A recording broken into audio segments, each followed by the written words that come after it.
know what, Dewey? I think right now that Gabe Irvin is the leader to be in the starting running back right now as a true freshman. And I'm just basing that on what I saw through the spring. And, things will definitely change here in a few weeks when fall camp opens up. But I'm giving Gabe Irvin a shot right there as one of the top two running backs, along with Mr.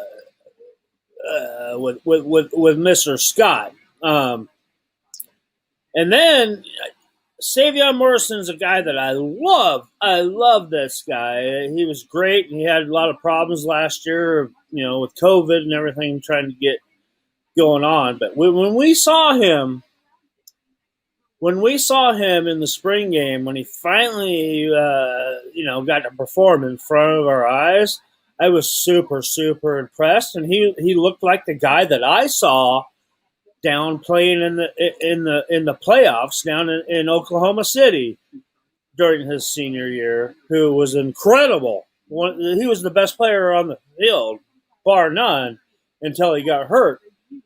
But here's what the deal is, that he hasn't had a lot of chances, in practice or anything to really show what he can do. And I think if he has a strong fall camp, look out for Savion Morrison, okay?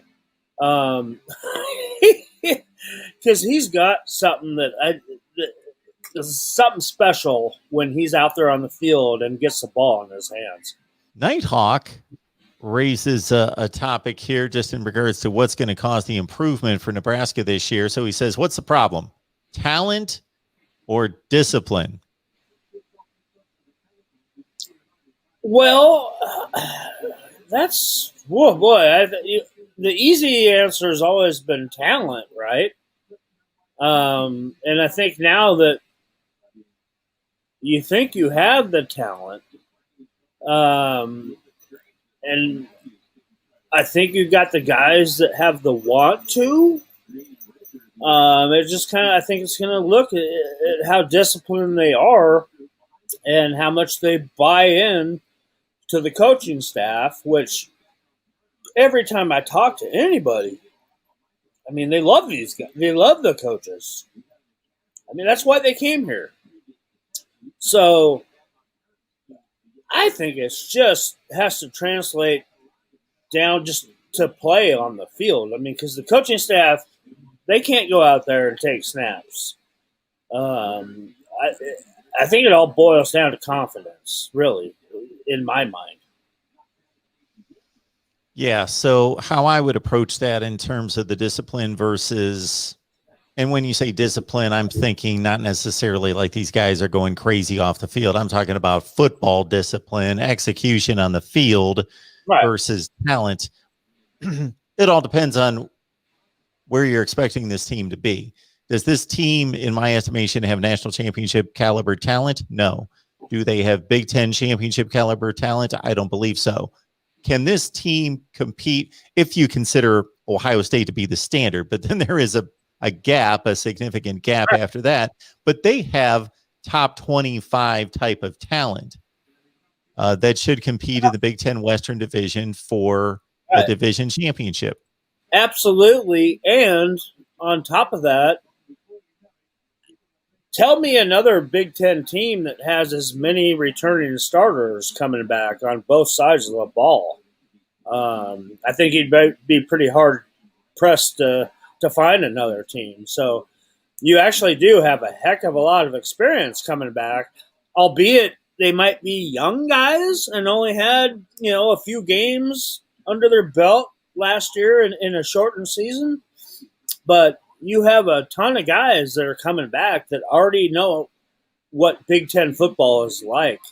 So I think that makes a big difference, and that adds to the maturity of this team going into week one to go take on an Illinois team that we really don't know anything about them, since there's a new coaching staff there and what have you. So I'm very excited about what they have coming back.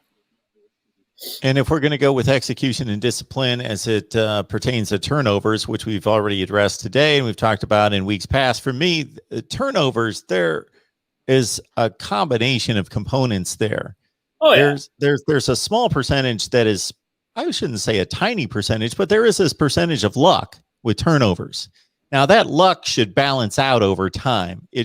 Like a team shouldn't just be lucky forever and then another team unlucky. You know, there are bounces of the ball, tips of passes up in the air, and in a particular game you can say that team got a little bit lucky. They took advantage of their luck, but they got a little bit lucky. But that should balance out over time. Yeah, if you ask Husker fans, that's been going on for 20 years. Nebraska's been unlucky. Bad bounces. Yeah. But when it comes to the rest of it, I think there's a combination of just sheer talent. Absolutely. You know, there are dudes that come off the edge that just have a great talent for finding that football in the quarterback's hand and creating strip sacks. There's obviously defensive backs that intercept passes at a regular rate because they're just talented dudes that can read the quarterback and break on the ball and make plays happen. And they've got good hands. You see some defensive backs who are really good, but then they can't complete the catch. They do all the right things, but they can't on a regular basis complete the catch to get the picks. Then you see other guys that do. And then you just see guys that understand a situation, understand when they just need to get a guy to the ground versus we've got two guys here. We got this guy. I'm going to take the opportunity to knock this thing out and strip the ball out of his hands because we got the tackle. So there's just heads up players that know when to take that chance.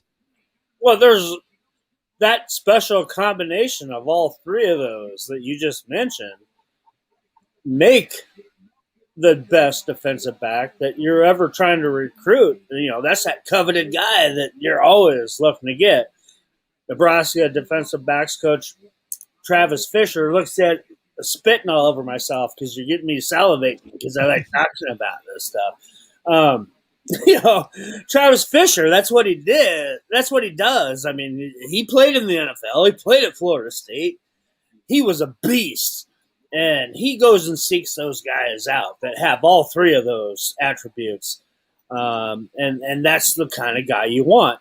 And Nebraska obviously has one of those guys that everybody knows about is Camp Taylor Britt. I mean, that guy does have all three of those attributes. And you see him out there making those picks, making those big tackles, making those big pass breakups. And we're really hoping to see that we have a lot more of these guys that are coming up here in the program. Guys like Noah Pula Gates. He's a guy that I saw play when he was in high school in the U.S. Army All-American Bowl. This guy's a headhunter. That's the kind of guys that fire me up, that I want guys that are going to go out there and just hit. And Nebraska fans know what I'm talking about. So I just love what they're doing. And even just to jumpstart that to the 2023 class, recruiting class that we're not even talking about right now, that, you know, we've talked about before on here when you have a Tatum Tuioti right here in town at Lincoln Southeast.